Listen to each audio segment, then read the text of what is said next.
قال رسول اللہ صلی اللہ علیہ وسلم من صام رمضان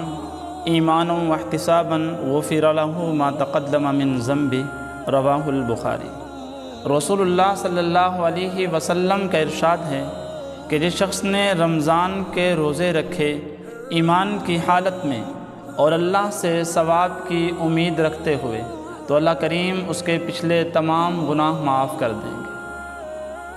یہ بہت بڑی خوش نصیبی کی بات ہے۔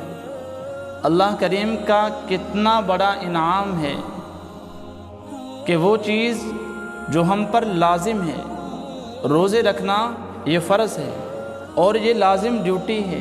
اس لازم ڈیوٹی پر بھی اللہ کریم اتنا بڑا انعام دے رہے ہیں کہ اس کے پچھلے تمام تر گناہوں کو معاف کر دیا جائے۔ ایک مسلمان کے لیے اس سے بڑھ کر کیا خوشخبری ہو سکتی ہے، اس سے بڑھ کر اور کیا بات ہو سکتی ہے کہ اس کو اس چیز کی خبر مل گئی کہ اس کے پچھلے تمام تر گناہ اللہ معاف کر دیں گے روزے رکھنے کی وجہ سے۔ تو بھئی رمضان المبارک کی بڑی اہمیت ہے، رمضان المبارک کی بڑی فضیلت ہے، رمضان المبارک کی بڑی رحمتیں ہیں، رمضان المبارک کی بڑی برکتیں ہیں، تو ان روزوں کو پوری اہمیت سے رکھیے۔ اللہ کریم کی رحمت بہانے تلاش کرتی ہے اور آپ اس مہینے میں خوب نیکیاں کمائیں، روزے رکھیں، رمضان کی رحمتوں کو لوٹیں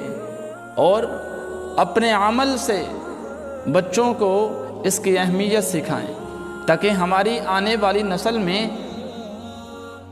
یہ چیز منتقل ہو سکے، روزوں کی اہمیت منتقل ہو سکے، روزوں کی برکت منتقل ہو سکے۔ تو اس مہینے کی بڑی برکت ہے، اس مہینے کی اتنی شان ہے کہ ایک نیکی فرض کے برابر ہوتی ہے اور ایک فرض 70 فرائض کے برابر ہوتا ہے، اور ہر رات ایک منادی اعلان کرتا ہے، ایک اعلان کرنے والا اعلان کرتا ہے کہ اے خیر کے طالب آگے بڑھو، اے شر کے طالب رک جا۔ تو ہمیں خیر کے کاموں میں آگے بڑھنا چاہیے، برکت والے اعمال میں آگے بڑھنا چاہیے،